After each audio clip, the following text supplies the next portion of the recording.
are no bad guys, just disturbed guys.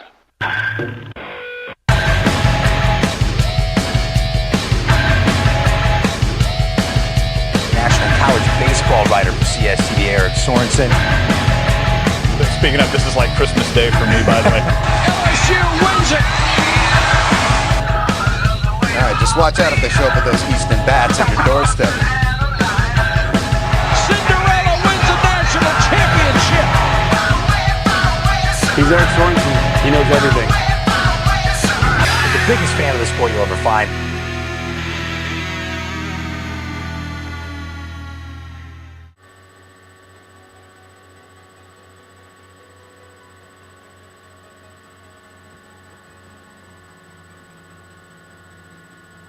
Hey Stitchheads, how you doing? How did your first weekend go of college baseball?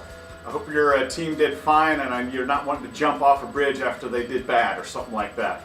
Anyway, welcome back to the cave. Let me talk a little bit. I'm going to start this by telling you about a quote. Richard Linklater, he's a director in Hollywood, directed, by the way, one of the greatest movies of the 90s, Dazed and Confused.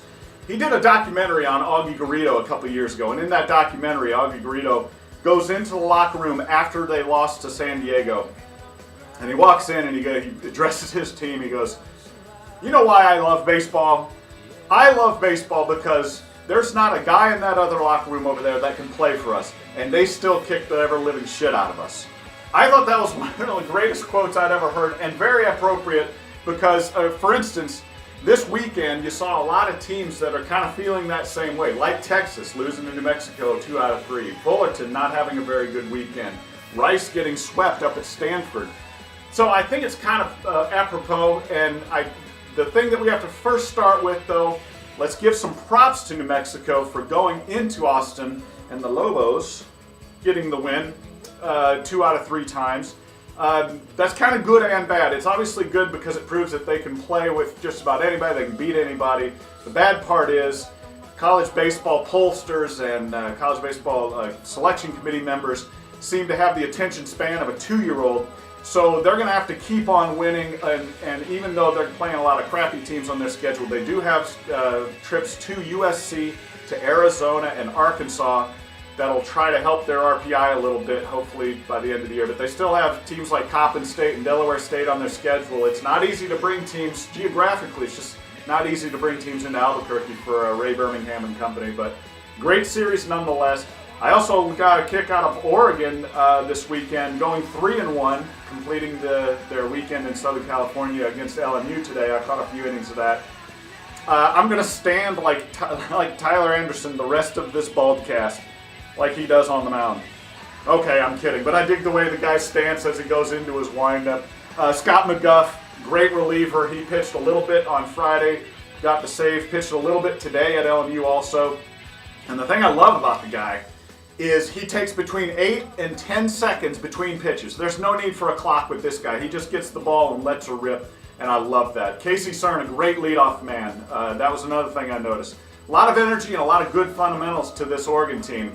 Gee, I wonder why. George Horton being the coach, maybe? Anyway, so Fullerton, here's an interesting thing. Mike Greenlee, the SID there at Fullerton, sent this to me today. He sent me a stat that said of the 14 times in Fullerton's history that they've started off either 1-2 or 0-3, of those 14 times, they have still gone to Omaha 8 times.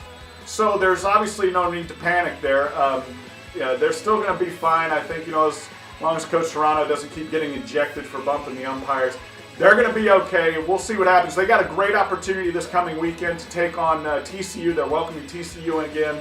And if they win 2 out of 3 or by chance sweep TCU, which is a really good team, all is going to be forgotten after this first weekend, and Fulton will be right back on track. A couple other rebound teams to watch for. The Texas-Stanford series should be awesome. Probably the best series of the weekend. Stanford kind of going in different directions. Stanford doing really well. Texas struggling, obviously. So we'll see what happens there. Kenny DeKroger got the game-winning hit in the third game against Rice. He's a freshman and mind-boggling. Should be great. East Carolina hosting South Carolina. South Carolina had a glorified scrimmage this past weekend. They'll get a test at East Carolina. East Carolina got a chance to, they played Virginia pretty well, won a game. We'll see how they do this weekend against South Carolina. I'm also looking forward to the Dodgertown Classic out here because USC, let's see if we're going to find out if they're for real or not. They're going to take on UCLA, Vanderbilt, and Oklahoma State. I'm also looking forward to Tuesday night. Alabama-Birmingham with assistant coach Ron Polk goes back to Mississippi State in his old stomping grounds, and they take on the Bulldogs. Hopefully they win and carry Coach Polk off the field. Looking forward to is seeing how the gear I'm wearing tonight, Western Illinois, they're starting their season at Furman this weekend, and they had a tumultuous off-season. They lost their head coach Stan, the very well-liked Stan Hyman, to he lost a battle with leukemia, very sudden and very sad. They get kicked off this weekend. Hopefully they'll have a good season. The Leathernecks can put all that behind them and have a good year. I love the nickname too, so that's cool. Some of you have emailed in. Probably the most emails I got were about asking, apparently Mark Etheridge on his message boards, there's some banter about whether there should be a 1AA in baseball just like there is in college football. And I say sure, there should be a 1AA, especially for the programs that treat baseball like crap and don't fund it very well and make it pretty much a glorified club sport. They treat college baseball pretty badly, and I don't like them being in if they want to go and start Division I AA with those teams, that's fine. But one thing I think you guys should keep in mind, just because if they ever do have a 1AA, it's not going to keep some of those big money programs from bringing in these punching cans for pre-conference weekends. Because just look at the abysmal state of college football. You still have, for example, Florida taking on Charleston Southern. What the hell's that all about? You're still going to have the big money people bringing in these tomato cans just to kick them around a little bit and make a lot of money. So I don't think it's going to change a whole lot, unfortunately. A couple of thanks out there. Thank you to USD SID. If that makes sense. Chris Laux for letting me use his press pass so I wouldn't get kicked out of the stadium the other day. And also, Chris, if you ever want to go into announcing for MMA or wrestling, you've got the voice for it. It's a booming voice. Matt Brady at Indiana, thanks for letting me be on your radio for an inning or two during the game as well. Sorry if I hogged or if I cussed too much.